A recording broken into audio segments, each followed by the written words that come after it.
स्वागत है, वंदन है, अभिनंदन है आप सभी अभ्यर्थियों का संभवी आईएएस एकेडमी में।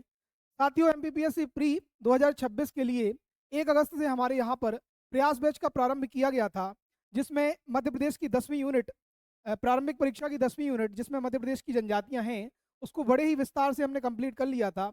अगर आपने उन वीडियोस को नहीं देखा है तो हमारी प्लेलिस्ट में जाकर उन वीडियोस को देख सकते हैं।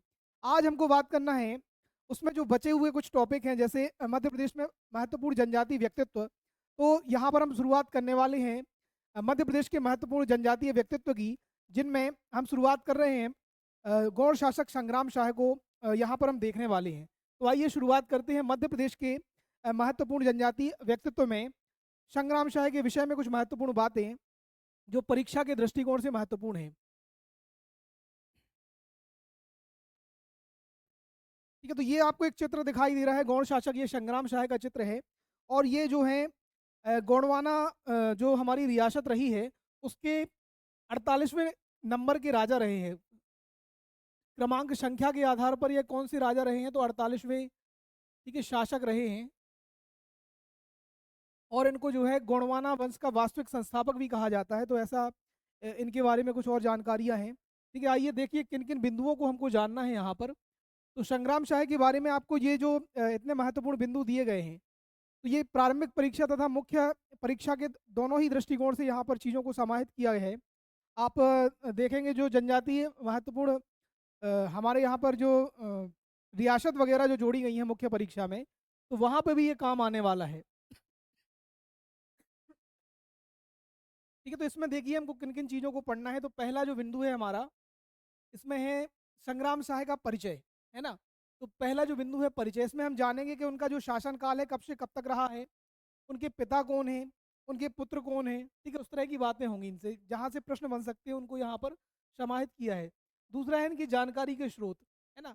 तो गोंडवाना जो रियासत है या जो संग्राम शाह है, इनके बारे में जानकारी के कौन कौन से स्रोत हैं हमें, है ना, कहाँ कहाँ से इनके विषय में हमको जानकारी मिल रही है। तो इन बिंदुओं को यहाँ देखेंगे हम। तीसरा है इनकी उपलब्धियाँ। तो अपने शासन के दौरान इनने कौन कौन से ऐसे कार्य किए हैं जिनके लिए संग्राम शाह को जाना जाता है ना। तो उपलब्धियों में हम जानेंगे इनके जो अलग अलग राजाओं से जो संबंध रहे हैं, या इनने जो अलग अलग किलों को जीता, जैसे 52 गणाधिपति भी इनको कहा जाता है ना। तो उस तरह की चीज़ों को यहाँ पर हम देखेंगे। और अन्य शासकों से इनके संबंध है, जो अगला बिंदु है। ठीक है, स्थापत्य तथा निर्माण। ठीक है, स्थापत्य और निर्माण के क्षेत्र में संग्राम शाह का क्या योगदान रहा है, तो उसको हम जानने का प्रयास करेंगे। आप देखेंगे जो चौरागढ़ का किला है वो भी इनके द्वारा बनवाया गया। संग्राम शाह जो तालाब है, बाजना मठ है, इसके अलावा सिंग्रामपुर जो दमोह में एक जगह है वो भी इनके द्वारा स्थापित किया गया नगर है ना। और इसके अलावा कला एवं संस्कृति में हम देखेंगे कि इनके द्वारा अगर कोई रचना प्रस्तुत की गई है ना, इनके द्वारा अगर कोई रचना का निर्माण किया गया है ना, तो रस रत्नाकर हम देखेंगे कि इनके द्वारा जो लिखित पुस्तक है ना, यह संस्कृत भाषा के क्या है प्रकांड विद्वान भी रहे हैं अपने समय पर, है ना। तो इस तरह की कुछ बातों को हम जानने का प्रयास करेंगे, और साथ ही कुछ अन्य महत्वपूर्ण जो भी बातें हैं तो उनको भी यहाँ पर समाहित करने का हमने प्रयास किया है। ठीक है, तो ये महत्वपूर्ण बिंदु है। अगर ये मुख्य परीक्षा में भी आता है संग्राम शाह के बारे में, अगर जो है 6 नंबर में लिखने के लिए, 5 नंबर में लिखने के लिए, तो आप बता सकते हैं। ठीक है, इन बिंदुओं के आधार पर संग्राम शाह का पूरा जो जीवन परिचय है ना, या उनका जो पूरा जितना व्यक्तित्व है यहाँ पर समाहित किया जा सकता है। परिचय, जानकारी के स्रोत, उपलब्धियां, अन्य शासकों से संबंध, स्थापत्य एवं निर्माण के क्षेत्र में उनका योगदान, कला एवं संस्कृति के संरक्षक के रूप में संग्राम शाह और अन्य तथ्य। ठीक है, तो पहला जो बिंदु है परिचय वाला, ठीक है, तो इसमें हम जानने का प्रयास करेंगे कि कौन कौन सी बातें हैं जो हमको जानना चाहिए। ठीक है, तो पहली बात लिखी हुई है, इनका जो शासन काल है वो रहा है 1482 से लेकर 1532 तक, है ना। तो ये पॉइंट आप याद रखना कि जो है 15वीं शताब्दी के प्रारंभ में ही इनका जो है शासनकाल रहा है ना। 1482 से लेकर 1532 के आसपास तक का जो समय रहा है, उसमें जो है गौड़ शासक संग्राम शाह ने शासन किया है। और यह 48वें नंबर के क्या है शासक रहे हैं। 48वें नंबर के क्या है शासक रहे हैं, है ना। गौड़ जो शासकों का जो क्रम रहा है उसमें किस क्रम के शासक रहे हैं, तो 48वें नंबर के शासक रहे हैं। शासनकाल का समय जो है 1482 से लेकर 1532 का रहा है। और इनके शासनकाल को गौड़ शासन का या गौड़ राज्य का स्वर्ण युग भी कहा जाता है ना। तो ये बात भी आप याद रखिए कि शासक के शासन काल को गौड़ शासन का स्वर्ण युग कहा जाता है, तो वो हमारे संग्राम शाह के शासन काल को कहा जाता है। क्यों कहा जाता है? क्योंकि इनके जो संबंध थे, इनके जो आसपास के राजा थे या जो पड़ोसी थे, उससे उससे अच्छे संबंध थे। स्थापत्य के क्षेत्र में भी इनका योगदान था। ठीक है, युद्ध वगैरह में भी ये बहुत बढ़िया थे, लड़ने वगैरह में, है ना। तो कुशल शासक भी थे और विद्वान भी थे, कला और संस्कृति के संरक्षक भी थे। तो इसी कारण इनके जो शासन काल है उसको गौड़ राज्य का स्वर्ण युग की संज्ञा दी जाती है ना। तो याद रखिए आप, है ना। वास्तविक इनका जो नाम है, बचपन का नाम है, वो क्या है? तो वो है आमड़ दास या आमान दास के नाम से भी किसी कहीं कहीं पे मिलता है। ठीक है, तो जो आईने अकबरी है, अकबर की जो आत्मकथा है या अकबरनामा, अकबरनामा में जो संग्राम सहाय का नाम आपको देखने को मिलता है तो अमान दास के नाम से मिलता है। और संस्कृत में जो है इनके द्वारा जो रचित ग्रंथ है उसमें आमड़ दास भी इनको कहा गया है ना। तो अकबरनामा में किस शासक को अमान दास कहा गया है? तो वो है हमारे संग्राम शाह, गौड़ शासक संग्राम शाह को कहा गया है। ठीक है, तो इसमें देखिए जो तीन चार बातें लिखी हैं, कहीं से भी प्रश्न बन सकता है कि संग्राम शाह जो थे वह किस क्रम के शासक थे गौड़ शासन में। तो 48वें नंबर के राजा थे। उनका शासन काल कब से कब तक था? तो 1482 से लेकर 1531 था, 1532 तक था। किस शासक के शासन काल को गौड़ राज्य का स्वर्ण युग कहा जाता है? तो वो संग्राम शाह है। और इनके विषय में जानकारी हमें अकबरनामा से मिलती है, जिसमें उनको अमान दास कहा गया है। तो उनका बचपन का नाम या जो वास्तविक नाम है वो क्या है? अमान दास है। ये जो संग्राम शाह नाम है, ये गुजरात के शासक बहादुर शाह द्वारा इनको दिया गया है। ठीक है, गुजरात के शासक हैं बहादुर शाह, इनके द्वारा इनको दिया गया था। ये कहानी अभी आगे आएगी, हम बताएंगे आपको, है ना। तो संग्राम शाह जो नाम है वो इनको किसने दिया है? वो दिया है बहादुर शाह ने, बहादुर शाह। और ये बहादुर शाह कौन है? तो ये है गुजरात के शासक। ये कहाँ के शासक हैं? तो गुजरात के शासक हैं। ठीक है, गुजरात के शासक ने रायसेन के ऊपर क्या किया था? आक्रमण किया था, है ना। और जो संग्राम शाह हैं उनने इनकी मदद की थी। संग्राम शाह ने बहादुर शाह की मदद की थी रायसेन के अभियान में, है ना। तो इससे प्रसन्न होकर आमन दास का नाम जो है वो क्या रखते हैं? संग्राम शाह रखते हैं, है ना। संग्राम का जो शाह है ना, उस युद्ध में इस तरह का इन्हें प्रदर्शन किया, तो इसके कारण इनको जो है संग्राम शाह की उपाधि दी गई। किसके द्वारा? बहादुर शाह के द्वारा। और ये बहादुर शाह कहाँ के शासक हैं? तो ये गुजरात के शासक हैं, है ना। गुजरात के सोलंकी शासक होंगे। ठीक है, परिचय से संबंधित कुछ अन्य बातें भी हैं, देखिए। जैसे इनके जो पिता हैं, ठीक है, संग्राम शाह के पिता का नाम क्या था? तो पूछा जा सकता है, तो अर्जुन दास था। ठीक है, और अर्जुन दास क्या चाहते थे? अपने जो इनका जो पुत्र है जोगीराज, उसको शासक बनाना चाहते थे, है ना। अर्जुन दास कौन है? तो ये संग्राम शाह के पिताजी हैं या आमन दास के पिताजी हैं। अर्जुन दास के दो पुत्र हैं, एक तो है जोगीराज और दूसरे हैं आमन दास या अमान दास या आमहर दास। ठीक है, तो ये अपने प्रिय पुत्र जोगीराज को क्या है? शासक बनाना चाहते थे, है ना। और लेकिन जो आमर दास हैं या अमान दास हैं, है ना, वो शासक बनना चाहते थे। तो जो आमर दास है वो अपने पिता की क्या कर देंगे? हत्या कर देंगे। ठीक है, आमन दास ने किसकी हत्या कर दी? अपने पिता की हत्या कर दी और स्वयं क्या है? गद्दी पे बैठ गए, है ना। तो इस बात से जो है इनके जो दोस्त हैं, अर्जुन दास के दोस्त हैं रीवा के महाराज। ठीक है, इनका नाम है वीर सिंह। ठीक है, तो अर्जुन दास के जो दोस्त हैं, मित्र हैं, ठीक है, थोड़ी सी आप कहानी समझ लो यहाँ पे। अर्जुन दास की जो है हत्या कर दी है इन्हीं के बेटे किसने? अमान दास ने या संग्राम शाह ने, और बन गए हैं शासक। ठीक है, इनके मित्र हैं कौन? इनके मित्र हैं रीवा के महाराज। ठीक है, रीवा के राजा हैं जिनका नाम है वीर सिंह। ठीक है, रीवा के शासक वीर सिंह। ठीक है, तो वीर सिंह इस बात से नाराज हो जाते हैं और ठीक है, जो गोंड रियासत है या जो गोंडवाना क्षेत्र है यहाँ पर आक्रमण कर देते हैं और इस क्षेत्र को अपने संरक्षण में ले लेते हैं, है ना। तो फिर जो आमन दास है वो क्या करेंगे? वीर सिंह देव से क्षमा याचना करेंगे, है ना। और बाद में जो है वीर सिंह देव मान जाते हैं, उनकी क्षमा याचना उनको माफ कर देते हैं और उनको जो है यहाँ का शासक स्वीकार कर लेते हैं, है ना। तो वीर सिंह ने क्या है, जो आमन दास है या जो संग्राम शाह है उनको गोंडवाना क्षेत्र का शासक स्वीकार कर लिया था, है ना। और बाद में जो है इनसे इनके क्या हो गए? मैत्रीपूर्ण संबंध हो गए। ठीक है, तो यहाँ पे आप इतनी बातें याद रखिए। इनके जो पिता हैं आमन दास के या संग्राम शाह के, उनका नाम है अर्जुन दास। उनके दो पुत्र हैं, एक है जोगीराज, दूसरे खुद आमन दास, है ना। अर्जुन दास चाहते थे जोगीराज को जो है शासक बनाना, उनको बनाने की घोषणा भी कर देते हैं, है ना। तो इस बात से रुष्ट होकर जो आमनदास हैं वो अपने पिता की हत्या कर देंगे और स्वयं क्या है, गद्दी पे बैठ जाएंगे, है ना। अब इनके जो मित्र हैं रीवा के महाराज जिनका नाम है वीर सिंह, है ना, तो वो इस घटना से क्या हो जाएंगे, व्यथित हो जाएंगे कि हमारे जो है मित्र की क्या है, उसके पुत्र ने ही हत्या कर दी है। तो यहाँ पर ये आक्रमण कर देंगे, उस क्षेत्र पे क्या कर लेंगे, कंट्रोल कर लेंगे। अमरदास या संग्राम शाह क्या करेंगे, फिर इनसे जो है माफ़ी क्षमा याचना मांगेंगे, और ये क्या करेंगे, फिर अपने ही जो इनके जो मित्र का पुत्र है, मतलब अमरदास हैं या जो संग्राम शाह हैं, उनको यहाँ का शासक ठीक है स्वीकार कर लेंगे कि ठीक है आप यहाँ पर शासन कर कीजिए। ठीक है, तो ये आपको इतनी छोटी सी कहानी थी, तो ये भी पता होना चाहिए। और एक शासक और आए थे अभी, गुजरात के सोलंकी शासक, जिनका नाम क्या था, ठीक है, बहादुर शाह, जिनने इनको नाम दिया था क्या, संग्राम शाह का। ठीक है, आगे ठीक है, पुत्र, इनके जो पुत्र हैं उनका नाम क्या है, दलपत शाह। इन्हीं का जो विवाह होता है वो होता है रानी दुर्गावती से। ठीक है, तो ये परिचय में कुछ सामान्य बातें थी, आपको पता होना चाहिए जो हमारे संग्राम शाह हैं इनके विषय में, है ना। तो एक बार देख लो आप यहाँ पे फिर से, 48वें क्रम के शासक हैं, 1482 से 1532 तक इन्होंने शासन किया है। इनके शासनकाल को गौड़ राज्य का स्वर्णयुग कहा जाता है। बचपन का नाम आमनदास है, ये जानकारी मिलती है हमको अकबरनामा में। इनके पिता हैं अर्जुन दास, अर्जुन दास के दो पुत्र हैं, जोगीराज और आमरदास। अर्जुन दास जोगीराज को राजा बनाना चाहते थे। ठीक है, इस बात से व्यथित होकर इनने जो है अपने पिता की हत्या कर दी, है ना। और अपने मित्र का जो है बदला लेने के लिए रीवा के महाराज वीर सिंह इस क्षेत्र पर कंट्रोल कर लेते हैं, गौंडवाना क्षेत्र पर, है ना। और बाद में जो आमरदास है वो इनसे क्षमा याचना करके ठीक है माफ़ी वगैरह मांगते हैं और यहाँ के शासक बन जाते हैं, तो ये स्वीकार कर लेते हैं हम।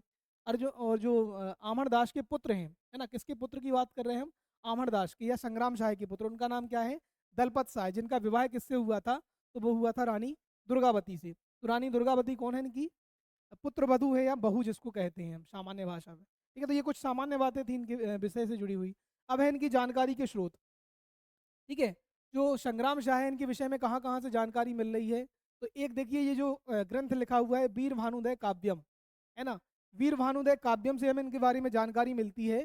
ठीक है, जिसके रचयिता कौन है, माधव हैं, है ना। और ये जो है वीर भानुदय काव्यम है, ये जो है बघेलखंड वाले क्षेत्र में, या जो बघेल शासक है उनके दरबार में रहने वाले व्यक्ति हैं माधव, उनके द्वारा लिखा गया था, है ना। एक ग्रंथ हमने पीछे पढ़ लिया अकबरनामा, अकबर, ठीक है, नामा, ठीक है, उससे भी संग्राम शाह के बारे में हमको जानकारी मिल रही। इसके अलावा जो रामनगर, ठीक है, शिलालेख है, गणेश नृप वर्णनम, ठीक है, इसमें भी जो है गौड़ शासक संग्राम शाह के बारे में हमको जानकारी मिलती है, जिसमें गौड़ शासकों की, ठीक है, वंशावली के बारे में जानकारी मिलती है ना। वंशावली मतलब इसके संस्थापक कौन है, इसके बाद कौन शासक हुए, इसके बाद कौन शासक हुए, उनके पुत्र कौन हुए, तो उनकी पूरी वंशावली की जानकारी हमको कहाँ से मिलती है, रामनगर शिलालेख से या रामनगर अभिलेख से, जिसका नाम क्या है, तो गणेश नृप वर्णनम, है ना, और अकबरनामा। ठीक है, तो ये परिचय में भी आप डाल सकते हो, जैसे किसी संग्राम शाह के बारे में उत्तर की शुरुआत करते हैं तो वहाँ भी लिख सकते हैं कि इनके विषय में जानकारी हमको अकबरनामा, गणेश नृप वर्णनम तथा भानु उदय काव्यम से प्राप्त होती है ना। 2 नंबर में भी पूछा जा सकता है, या प्री में आ सकता है ना, कि भानुदय काव्यम की रचयिता कौन है ना, तो माधव है। इनमें से कौन सा ग्रंथ है जिसके जिससे हमें अकबर जो है संग्राम शाह के बारे में जानकारी नहीं मिलती है, बताइए, है ना। तो इस तरह के प्रश्न बन सकते हैं। अगला है इनकी उपलब्धियां। ठीक है, तो गणेश नृप वर्णम में ही इनके विषय में जानकारी मिलती है ना, या गणेश नृप वर्णम वर्णनम में, ठीक है, इनको जो है 52 गणाधिपति कहा गया है ना। तो ये जो हमें पता चल रहा है कि इनने जो है 52 गणों पर अधिकार किया है, या उनकी जो उपाधि है 52 गणाधिपति की, तो वो गणेश नृप वर्णम से ही हमको मिलती है। ठीक है, 52 गणाधिपति, ठीक है, तो ये जानकारी भी हमको मिल जा रही है यहीं से, है ना। और जो है इनके विषय में ये भी कहा जाता है कि इनने 52 गणों को क्या है अधिकार किया था या विजित किया था, है ना। इसी कारण इनको क्या है 52 गणाधिपति कहा जाता है। ठीक है, ठीक है, अगला जो बिंदु है जलाल खां। ठीक है, तो जलाल खां कौन है, तो ये इब्राहिम लोधी का ही भाई है एक। ठीक है, इब्राहिम लोधी का भाई है, उसको गिरफ्तार करवाया था इनने। ठीक है, इब्राहिम लोधी का भाई, ठीक है, इब्राहिम लोधी का भाई है ये जलाल खां, जो इब्राहिम लोधी के खिलाफ क्या कर रहा था, षड्यंत्र कर रहा था, है ना, इसको गद्दी से हटाकर खुद राजा बनने के लिए। तो संग्राम शाह ने जलाल खां को गोंडवाना क्षेत्र में जब वो आया होगा, तो अपनी जो है वीरता या चातुर्य से उसको क्या है गिरफ्तार कराया, और कहाँ भेज दिया, इब्राहिम लोधी के पास भेज दिया। तो इब्राहिम लोधी से भी इसके जो है जो संग्राम शाह है उनके बहुत अच्छे संबंध हो गए थे, है ना। इसके अलावा रायसेन के अभियान में सहायता, ठीक है। तो जो गुजरात के शासक हैं, ठीक है, गुजरात के शासक जो हैं बहादुर शाह है ना। तो जो रायसेन का अभियान है यह किसका है, तो ये है गुजरात के शासक जो हमने अभी बताया था आपको, ठीक है, गुजरात के शासक, ठीक है, बहादुर शाह है, ठीक है। गुजरात के जो शासक हैं बहादुर शाह है, वो क्या है, रायसेन वाले क्षेत्र पर अधिकार करने के लिए आक्रमण करते हैं, है ना। और जो संग्राम शाह है वो उनकी मदद करते हैं, है ना। तो उसी से प्रसन्न होकर उनको जो है संग्राम शाह की उपाधि दी जाती है। पहले उनका नाम आमरदास था, है ना। तो ये उपाधि भी बहादुर शाह ने दी थी। वो कौन है, गुजरात के शासक हैं, ठीक है। और अभियान कौन सा था, तो हमारा रायसेन का अभियान था, ठीक है। और अगला जो बिंदु है स्थापत्य एवं कला का विकास वगैरह, है ना। तो स्थापत्य और कला के क्षेत्र में अपन आगे देखने वाले हैं, ठीक है। देखिए तो यहाँ पर हम देखेंगे कि स्थापत्य के क्षेत्र में इन्होंने क्या क्या किया है, ठीक है। तो संग्रामपुर जो नगर है उसकी स्थापना करी है या उसको बसाया है। ये कहाँ पर है, तो ये संग्रामपुर है हमारे दमोह में, ठीक है। संग्रामपुर नगर की स्थापना, चौरागढ़ का किला ये भी इनके द्वारा बनवाया गया। ये कहाँ पे है, तो ये है नरसिंहपुर में, ठीक है। नरसिंहपुर में जो चौरागढ़ का किला है उसका निर्माण कराया। इसके अलावा जो संग्राम सागर, ठीक है, संग्राम सागर और वाजना मठ, ठीक है, ये दोनों ही जबलपुर में है,